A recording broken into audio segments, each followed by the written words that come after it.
Or, il faut savoir que Nietzsche a écrit tous ses livres après avoir lu l'Edda et les sagas islandaises, germaniques. Et en se rendant compte de ce que l'Europe avait perdu.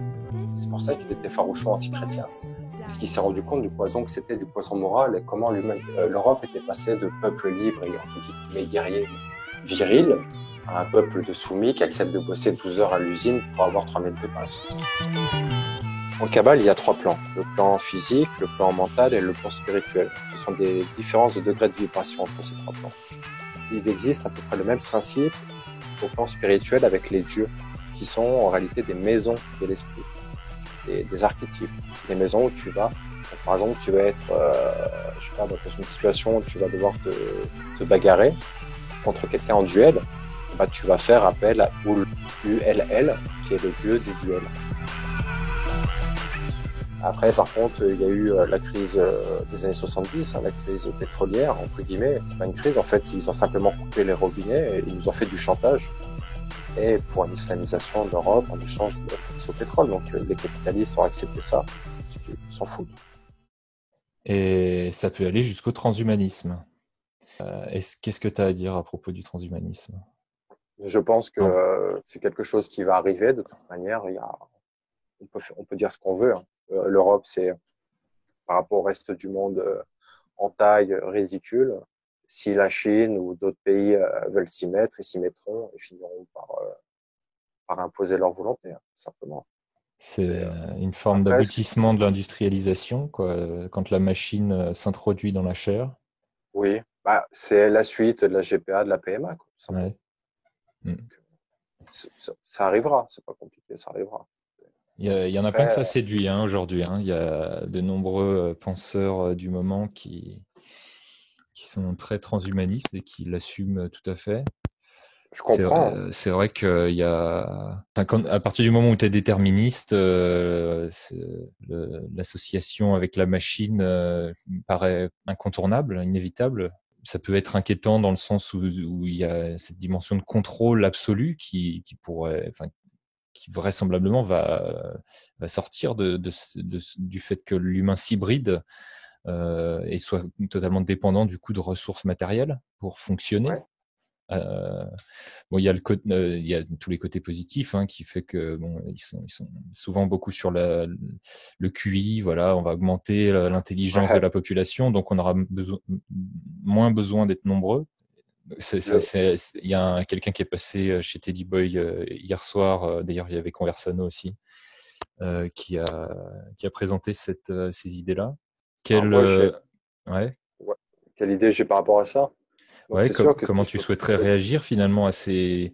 Parce que certainement qu'on va le vivre. Bon, déjà, ça a commencé, le transhumanisme. On peut dire que la réalité augmentée, la réalité virtuelle, c'est le début du transhumanisme.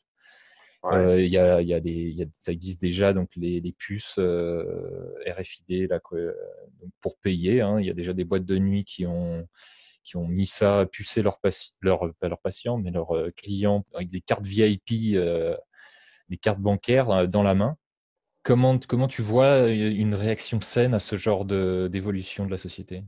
alors, attends, parce qu'il y a plusieurs choses. Déjà, ça reste de la matière.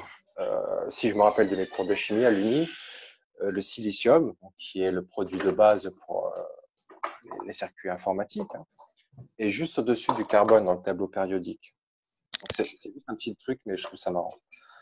Et, euh, et donc, ça reste, comment dire, l'homme se détachera encore plus de son côté spirituel pour s'enfoncer dans la matière, parce que bah, c'est un culte de la performance, hein.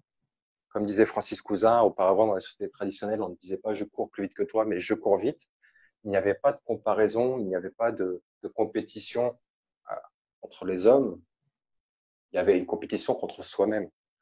Mais cette chose, on la retrouve dans le sport anglo-saxon, qui aujourd'hui a inondé la planète, hein, les compétitions, les tournois, les trucs. Ouais. C'est vraiment la quête de, il faut être le meilleur et puis il faut écraser tout le monde, il faut être plus productif que tout le monde, au D'ailleurs, point de se doper, hein, je précise. Voilà. Après, ouais. deuxième chose, ce genre de choses, c'est le cycle historique, entre guillemets, naturel de notre civilisation, qui, est en ce qu'on appelle, moi, ce que j'appellerais en mode inertie. Elle avance toujours, elle produit toujours, mais c'est comme une voiture.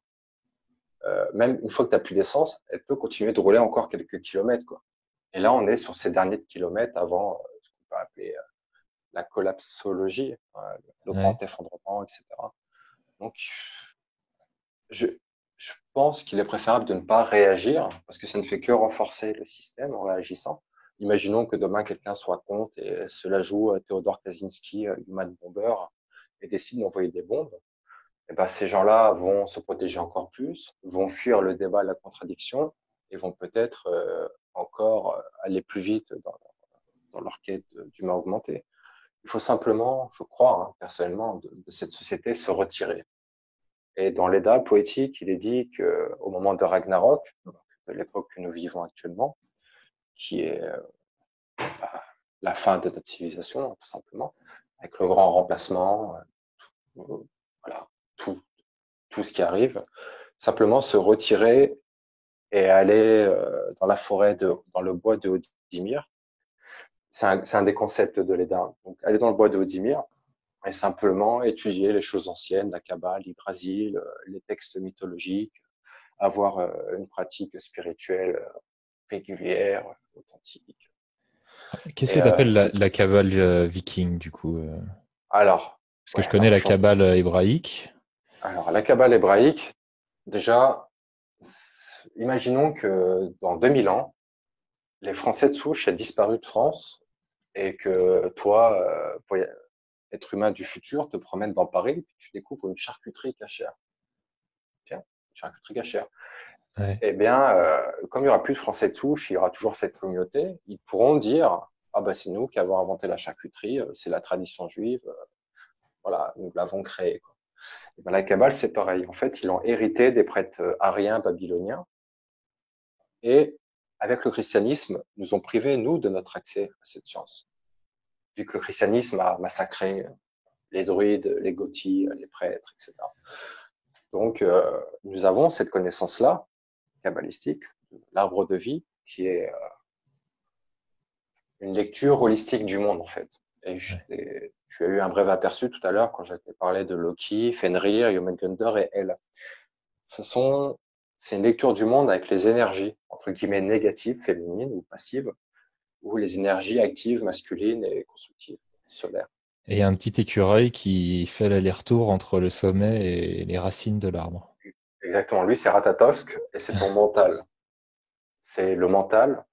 Et le mental, c'est ce qui fait le lien entre ton corps physique et ton esprit.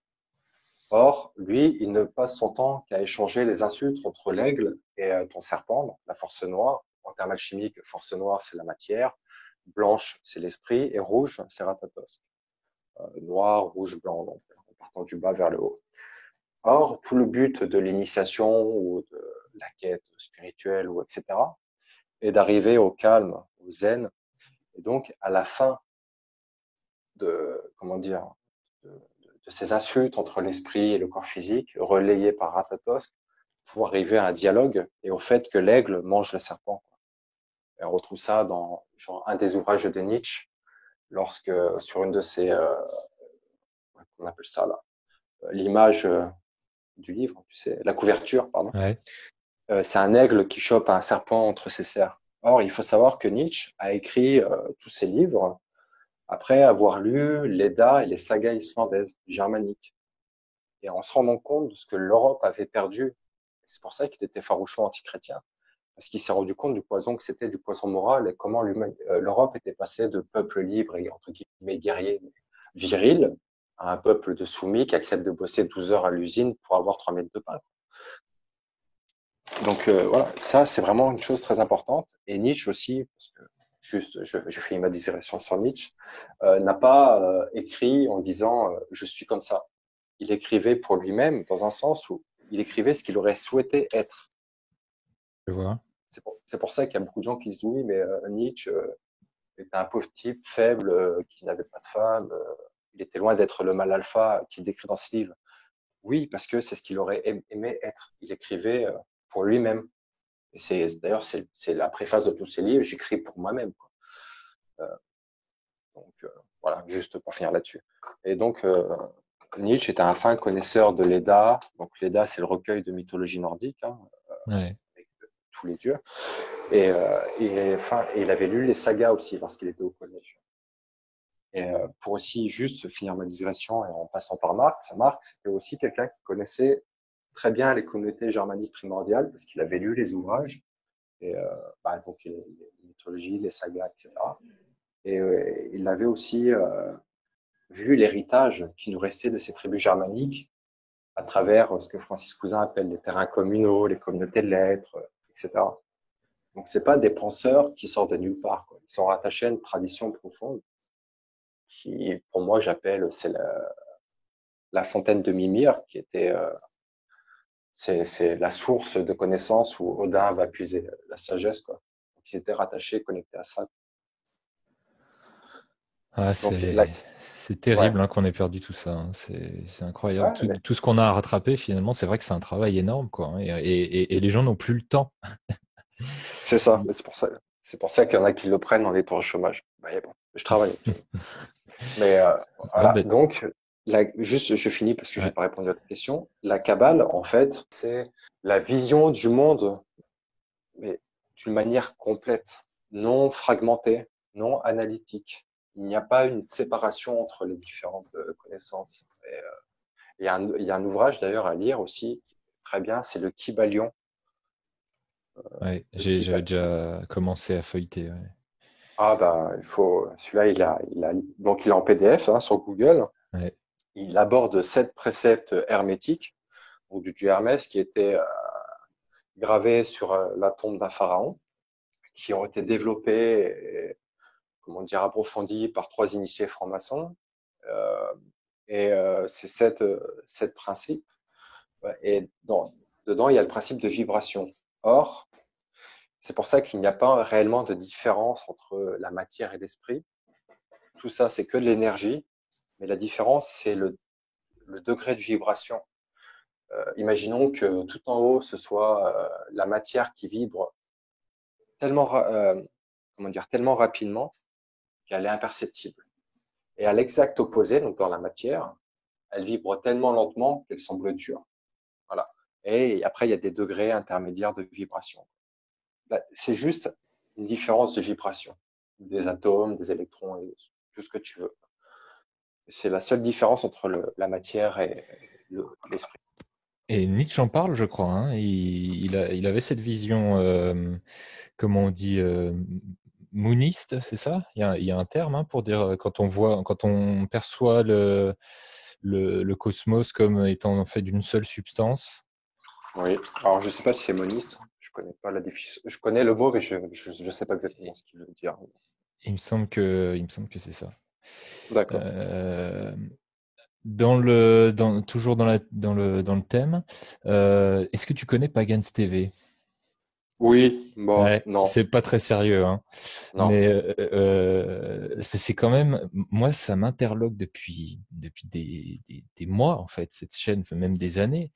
Je regarde ces vidéos et je me dis, mais comment on peut prendre autant de temps, comment on peut sortir autant de théories farfelues en fait. Et bon, voilà, bon, je juge que c'est farfelu. En fait, je connais pas ses sources, mais à vrai dire, ses sources, il les présente pas tellement. Hein. Il est un peu dans le fétichisme de 3 auteurs. Ouais, non. C'est, Et c'est surtout un commerce, quoi, on dirait, mais c'est un commerce avec la tradition. Alors, bon, ça a le mérite de faire connaître en parlant aux gens avec un discours qu'ils peuvent entendre. Parce que si tu commences à dire, enfin, avec un discours trop radical, il faut, en fait, il faut un certain niveau de culture littéraire pour pouvoir tenir un discours très radical qui remet en question, avec tous les arguments nécessaires, le capital et toute sa domination. Lui, on plus revient. aujourd'hui, hein. Comment? Je disais plus aujourd'hui. Aujourd'hui, vu que tout le monde se rend compte, il n'y a plus besoin de forcer trop, quoi. Je me rends compte. Il y a une différence entre il y a 3, 4 ans et aujourd'hui. Les gens Donc sont beaucoup plus ouverts à ce que je dis. ah ouais, ah ouais, Ouais. ça fait ouais, du coup, ça fait des années que tu essaies de parler de ça autour de toi. Oui, bah oui. Et pour revenir à Pagan TV, c'est mignon, quoi. Enfin, je sais pas Ouais. quoi dire. C'est vrai que enfin, ça a toujours été un peu un ovni. Moi, j'adore comme ça les ovnis sur YouTube, les mecs Ah, mais qui c'est sont parce dans qu'il leur manque, hein. délire et qui vont à fond. Je trouve ça passionnant, en fait. Je sais pas, je regarde ça. C'est un petit peu. Bah, c'est mieux qu'Hanouna, quoi. Ouais, oui, oui. Donc, Non, ça bah, peut. c'est avec un œil analytique, en fait. Je regarde ça. Ce que ça dit de comment s'incarnent, en fait, les idées, comment les gens se les approprient. C'est fascinant. Il y a Michel Dezeille aussi, tu connais peut-être sûrement aussi. Non. La Bah, seule personne. Pardon, vas-y, je laisse finir. c'est un professeur d'histoire à la retraite qui parle de Kabbale, des Celtes, de traditions primordiales. Il fait voilà, tout un tas de conférences. Il y a des heures et des heures de conférences. Ah, je regarderai. Si c'est intéressant, je serai très content. Ouais, Attends, écoute, moi j'ai tout dévoré, hein, c'est très intéressant. Mais bon, bah je encore vais une le fois, hein, noter. c'est Michel Dezeille. Michel Dezeille, Desei 2 Le. Il a écrit un livre qui s'appelle 666. Ok, alors ça, c'était le nombre de la bête, en fait. Tout à Juste pour fait. que Alors, c'est la bête parce que dans l'arbre de vie, je sais pas si c'est ce qu'il dit, mais dans l'arbre de vie, 6, c'est Tiferet, c'est la beauté. Euh, Après, au plan politique, le spectacle, bref. Et c'est la perfection sur les trois plans, le plan physique, mental et spirituel. C'est l'être humain, entre guillemets, beau, musclé, intelligent et spirituellement sage. Voilà. Donc, c'est la bête. C'est pour ça que le christianisme est une inversion totale des valeurs. Et pour eux, la bête, c'est l'ennemi, c'est le mal, alors que pour n'importe quel homme noble, c'est le C'est l'homme surhomme de Nietzsche. primordial, quoi. Ouais, ou le surhomme de Nietzsche, quoi. C'est Ouais, l'homme parfait, quoi. Et c'est ce qu'on essaie tous d'être en se cultivant, en faisant du sport, en ayant une praxis religieuse, enfin spirituelle. C'est c'est l'être humain complet, quoi. Solaire, Balder. En fait, c'est le dieu Balder, quoi, si tu veux. Le dieu ouais. lumineux, quoi. C'est celui qui rentre dans une pièce que tout le monde regarde, que les mecs envient, que les filles aimeraient voilà, aimeraient avoir. C'est ça. C'est ça le Ouais, 666. C'est rien de ouais. plus que ça. Et pour les chrétiens, c'est donc le règne de la matière. Ça représente C'est le c'est le bon culte de la vivant, le matière, croyant. quoi. Non? Ouais, mais je sais même pas. En fait, eux, c'est la bête, quoi. Ouais. C'est le nombre de la bête. Donc, Moi, c'est tout ce qu'ils ne sont pas, quoi. je suis tombé sur des vidéos de mecs qui font, comment on appelle ça, de la numérologie ou, enfin voilà, Mhm. le mec il a inventé un programme Ouais. un petit programme comme ça avec avec tableur, enfin je sais pas comment il s'est débrouillé. Et et en fait, bon, c'est pas le seul, il y en a plusieurs des comme ça. Et ils- ils prétendent en fait que on peut rentrer donc des informations sur la réalité, donc par exemple, je sais pas, des numéros d'une course de chevaux ou même, ça peut être le nom d'un joueur de foot, d'un tel match de foot, et on peut prédire des événements avec les nombres qui ressortent du truc. Il y a, Oui. à la Kabbale, ça fait, Non. tu Alors, vois, ça, c'est la. oui, non, mais c'est évidemment un détournement, mais Oui.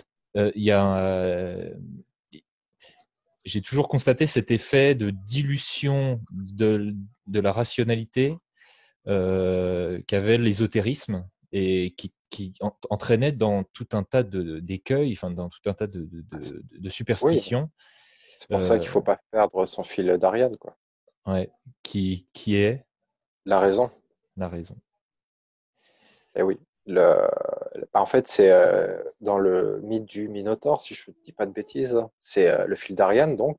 Ouais. Et c'est la femme qui est entre guillemets la matière, le confort. Tu vois, bon, la femme, c'est celle qui aime faire le shopping, hein, faut savoir. Bref.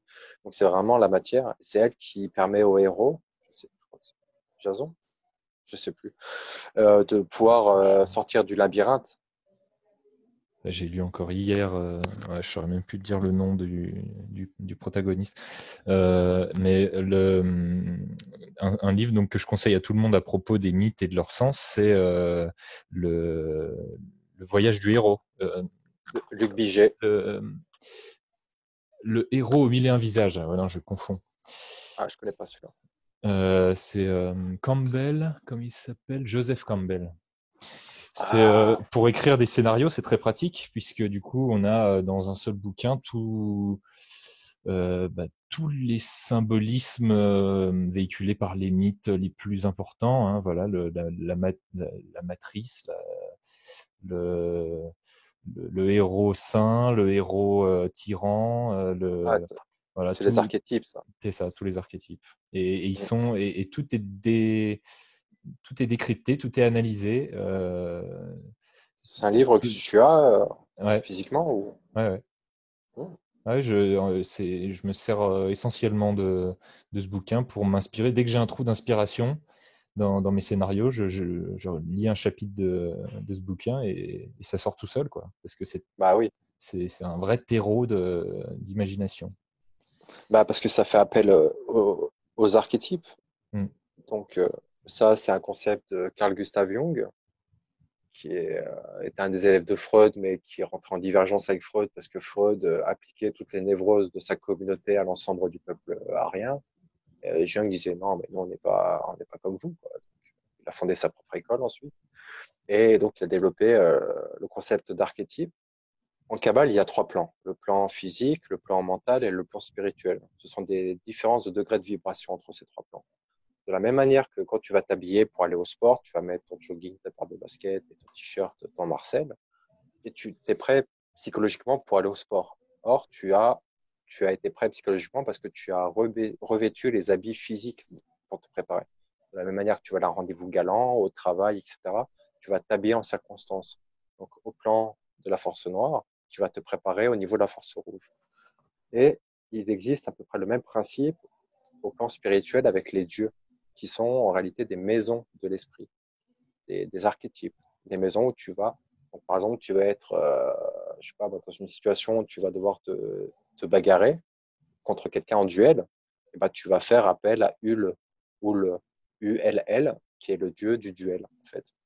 Et en Ah, te carrément. Ah, mettant à vibrer sur le plan de Houle, tu vas être psychologiquement prêt et pour te synchroniser avec ce plan de vibration, tu, tu as normalement la connaissance des mythes dans lesquels il intervient, etc. Et donc, tu sais comment l'incantation. réagir. Ouais, en fait, Bah, il y a une phrase qui aide à rappeler à la mémoire une émotion, finalement, une sensation qui permet d'être prêt à faire face à la situation. ouais, en fait, c'est comme un poste de radio, si tu veux. Tu vas sélectionner comment dire, ton récepteur de radio pour qu'il puisse capter la vibration que tu veux, de l'onde de radio que tu veux. Donc, bah là, Ah, c'est à peu près pareil. tu me- Excuse-moi, termine. Tu vas te mettre sur la fréquence qui va te connecter à ce Dieu-là. Et tu vas être mentalement prêt à réagir sur cette fréquence-là, Je en vois. fonction de la situation que tu rencontres. C'est Donc, ça toute la richesse du polythéisme. ça me fait penser à une conception platonicienne, ça. Donc, tu parles un monde des idées, un monde des archétypes, non? Alors, les C'est- dieux, exactement, les dieux on les appelle les Hésirs. Les Hésirs, tout est désir. Tout vient des Hésirs, donc désir. Et donc, les idées, les archétypes, désolé, je me mélange un peu les pinceaux des fois. En fait, la volonté guide l'imagination et l'imagination guide l'esprit. Ok. Ouais. Si tu as la volonté d'imaginer quelque chose suffisamment fort, ton esprit va finir par se caler là-dessus. Avec l'exercice, après, c'est un automatisme. Et c'est comme ça que entre guillemets, tu vibres. Et tout le monde le fait, hein. On le fait tous, mais c'est un peu anarchique, tu vois. Alors que le polythéisme, l'initiation, te permet d'organiser tout ça. Et donc, toi, tu t'es intéressé, enfin, tu t'es rapproché d'un mouvement initiatique? J'imagine que ça t'a intéressé, fortement intéressé. Ouais, Euh, mais c'est pas un sujet que je vais approfondir ici. d'accord. Parce que moi, j'ai découvert du coup lors d'une conférence sur les Celtes, Ouais. Quelqu'un qui gérait une petite communauté d'une dizaine de personnes de celtisans. J'ai découvert ça. Je suis venu à une réunion, la réunion d'automne pour le solstice, je crois, ou Ouais. c'était l'équinoxe. Non, c'est Non, l'équinoxe c'est en automne. Voilà, l'équinoxe, non. l'équinoxe d'automne. C'était Lugnazad. Oui. Ah, ça y est. Et voilà, le petit cercle dans la forêt, c'était sympa. Le repas après. Enfin, en fait, c'était vraiment émouvant. Bon, moi, je t'avoue que je suis pas encore bien acclimaté à tout ça. J'ai plein de choses à apprendre. J'ai toute une sensibilité spirituelle à éduquer parce que j'ai grandi très loin de ces notions, en fait, Bon, dans la ouais. laïcité totale. Ça a été ça. Voilà, circoncile l'esprit, quoi. C'est ça. Et bah, j'ai eu un peu c'était il y a quelques années maintenant, j'ai eu un intérêt soudain pour tous ces sujets en fait, je me suis rendu compte qu'il y avait tout un pan de l'existence que j'ignorais et que je méprisais en quelque sorte sans le vouloir. T'as été éduqué pour. Voilà, c'est C'est ça. normal. Et, et ça a créé une frénésie de curiosité. Et c'est vrai qu'on va un peu Mhm. dans tous les sens, hein. Je crois que c'est du coup une situation dans laquelle se retrouvent beaucoup de gens aujourd'hui, beaucoup de jeunes aussi. Ouais. Et moi, il y a de la récupération, hein. Je pense qu'il y a plein de gens qui sont conscients de ce phénomène de société, qui savent influencer. Moi, je suis tombé sur des gens très très sympathiques, très avenants, très bienveillants. C'était vraiment génial. C'était, comme je Tu te sens à ta disais, place, quoi. ouais. Par contre, comme je disais, j'ai pas, enfin, j'y suis allé une fois et je suis pas retourné parce que c'était très loin de chez moi. En fait, tu sais, il y en a pas beaucoup en fait des communautés comme ça. En tout cas, moi, j'en ai pas trouvé beaucoup quand j'ai cherché. Non, et Et, puis généralement, ils sont pas trop sur Internet. Tu les trouves ouais, pas dans ouais, les ouais, pages web. voilà, c'est ça. Ouais. Mais en fait, j'ai eu la chance de tomber sur cet homme-là pendant une conférence à Lyon, alors que je suis jamais à Lyon, mais j'ai vu qu'il y avait ça. Voilà, donc un peu par le hasard des choses, je suis tombé là-dedans, mais certainement que j'y reviendrai. Euh, et puis Ouais. on verra ce que ça donnera. Ben ça, c'est une des choses que je voulais aborder, c'est par rapport au marxisme authentique. C'est Marx fait appel à un retour aux communautés. L'être humain ne peut être, pour moi, heureux qu'en communauté. Pour moi, c'est un principe de base, quoi. Dès que les communautés sont trop grandes, ça vire la dictature, simplement. Tout à fait. Et, donc après, on voit arriver Fenrir avec le pouvoir, la tyrannie, on voit arriver les marchands, on voit arriver comment dire, la censure, les conventions sociales, etc. L'être humain n'est plus libre. Les Celtes, par exemple, à partir d'un certain moment où les entre guillemets, chefs ne connaissaient plus les prénoms des membres, la communauté se scindait parce qu'elle était devenue inhumaine. Donc il y avait, c'est comme ça qu'il y avait une diversité, qu'il y a eu la création de tous ces peuples blancs, de toutes ces tribus, etc., qui était la richesse de l'Europe. C'est parce qu'à chaque fois qu'une communauté grossissait trop, une tribu était un peu trop grande, et bien hop, elle se scindait. On a eu, voilà, c'est comme ça qu'on a eu la création de toutes ces tribus à partir d'un arbre, d'un tronc primordial que dans les dents on appelle Yggdrasil. Des branches qui donnent des branches, qui donnent des branches, qui donnent des branches, et voilà. Passionnant. Et je pense que l'Europe, la France, et voilà, j'espère tous les peuples européens reviendront à ça, c'est-à-dire à la création de communautés nouvelles, parce qu'on peut plus trop repartir sur les anciennes, tellement que nous avons été broyés, mélangés, atomisés. Mais rien ne nous empêche de recréer des communautés locales qui, dans 7, 8, 9, 10 générations, se scindront en deux ou trois communautés, et puis, etc. Et voilà. J'aimerais Ouais, juste, si c'est possible, revenir sur le monothéisme ouais, vas-y. et comment je vois les monothéistes. Euh, pour moi, le christianisme a été une attaque, mais une attaque Romaine, contre. romaine selon toi? Non, Rome avait été un empire marchand. Rome a juste adopté la religion qu'il lui fallait pour rester dans la matière, quoi. Le christianisme, c'est très bien, quoi. Puis Ouais. c'est à une époque où Rome, entre guillemets, comme a dit Cicéron, n'était plus dans Rome, où il y avait un bordel interethnique là-bas. Et il leur fallait un truc pour, comment dire, Canaliser les foules et ouais, l'insurrection finalement. voilà, maintenir leur truc, quoi. Et puis vu que le discours du Christ étant tellement radical, il y avait nécessité d'institutionnaliser tout ça sous la forme d'une religion. Bah, voilà, c'est toujours le capital avale ce qui le contredit pour le neutraliser. Et donc le christianisme, c'était vraiment une révolution entre guillemets du peuple juif contre les marchands du temple. Ce qui a donné donc le christianisme, c'était les judéo-nazaréens. Et quand les juifs les rabbiniques, donc enfin futurs rabbiniques, ont été chassés de Jérusalem, ils ont levé une armée via les tribus bédouines et arabes, via des feuillets qu'on appelait les Corans, qui étaient des genres de prospectus publicitaires, quoi, avec des passages du Testament, etc., où ils promettaient l'avenue du Messie, une fois que Jérusalem serait de nouveau conquérie aux mains des chrétiens. Donc les tribus arabes et bédouines ont rejoint la cause juive, entre guillemets juive marchande, ont repris Jérusalem et le Messie n'est jamais venu. Et donc, mais ils ont patienté, et ils se sont rendus compte que finalement, même si le Messie ne venait pas, ils avaient toujours un outil politique entre les mains. Et c'est comme ça qu'entre guillemets, l'islam est né, quoi. Après, ça a été mis en.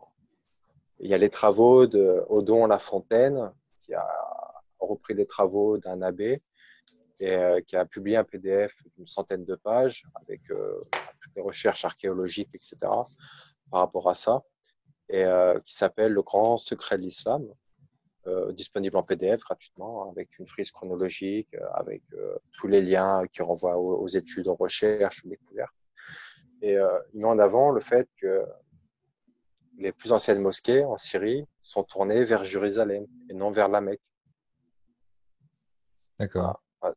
Voilà. Et donc, pour moi, l'islam est une religion monothéisme guerrière qui sert à éradiquer les cultures qui se sont fait dépouiller par leurs grands frères, quoi. C'est une sorte de, de grand fascisme pour soumettre les peuples aux marchands, quoi, à l'État et aux marchands, à l'argent. Il n'y aura D'accord. jamais de révolution de l'être via l'islam. Et de toute façon, les quelques sectes, entre guillemets, soufis, qui survivent se font massacrer régulièrement, de toute manière. Ah ouais, C'est ce encore qu'il y a de aujourd'hui?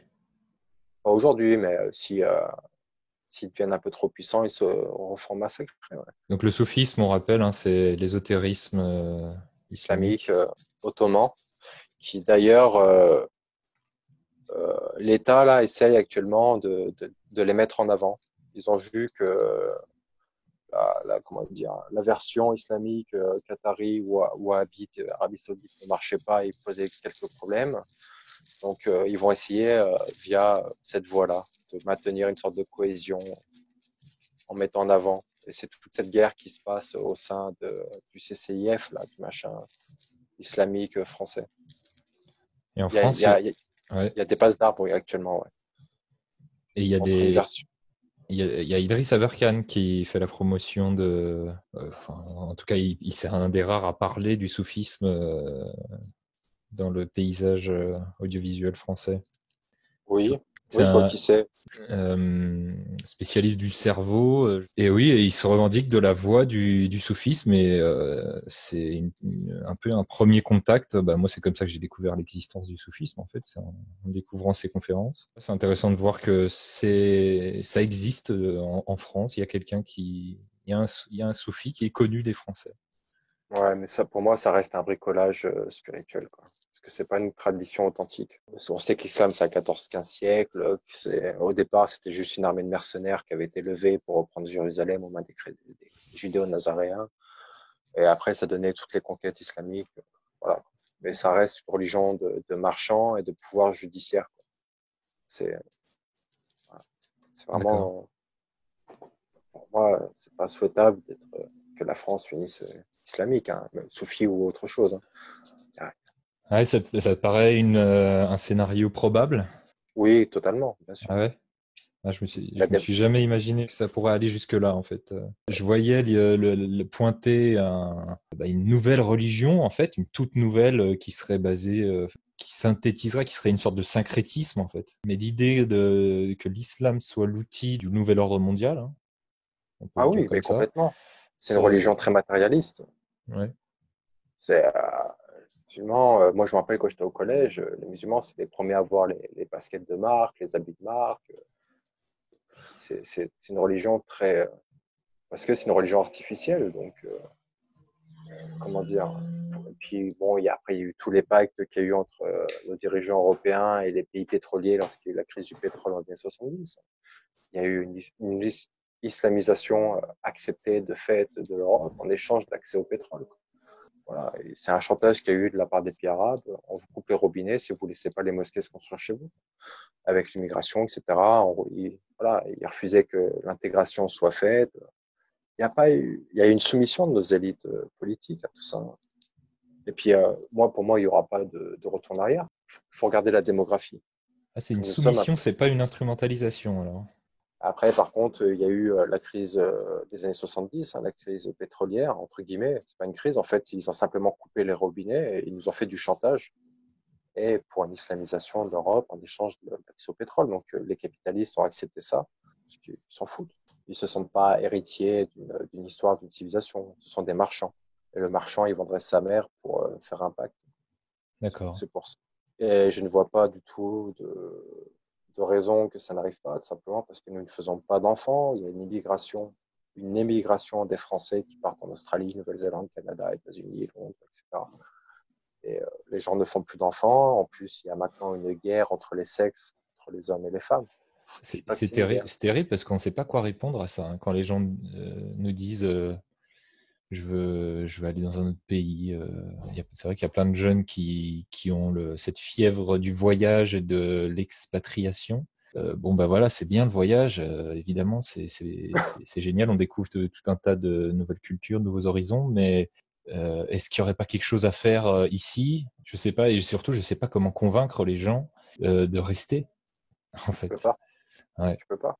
Parce que ils ont plus pas les chaînes, mais les racines hein, qui les plantent dans la terre. Ce sont des gens déconnectés du réel qui vivent dans une sorte de réalité virtuelle. Puis voyager, c'est la mode. Tout le monde veut voyager. Mais il n'y a plus de voyage, le voyage est mort. Prendre l'avion pour atterrir à 3000 km, pour être dans un hôtel et barboter dans une piscine, visiter des monuments qui sont morts, c'est un musée, quoi. Le monde est en train d'être transformé en musée où on navigue de musée en musée en prenant l'avion, quoi. Il n'y a plus de voyage, il n'y a plus d'aventure, il n'y a plus de risque. Auparavant, voyager, c'était risqué, c'était du temps, c'était un retour sur soi-même. Maintenant, tout est rapide, immédiat. Tu prends l'avion, tu embarques, tu arrives 6 heures après à l'autre bout du monde, enfin 10 heures après. C'est déjà à l'hôtel, tout le monde parle anglais. Enfin, il n'y a plus de voyage. Pour moi, le voyage est mort, entre guillemets. C'est le village global, donc tu peux pas voyager tant que tu restes dans ton village. Donc, voilà, non, c'est juste, comme dirait Francis Cousin, une quête narcissique pour ensuite sur Tinder afficher tous les drapeaux dans les pays dans lesquels tu as été, quoi. Ouais. Comme un tableau de chasse un petit peu. Et quand je vois ces articles sur une femme qui a fait tous les pays du monde en moins de 10 ans, qu'est-ce qu'elle a fait? Elle a rien fait du tout. Pour moi, le voyage, un genre de fuite un petit peu.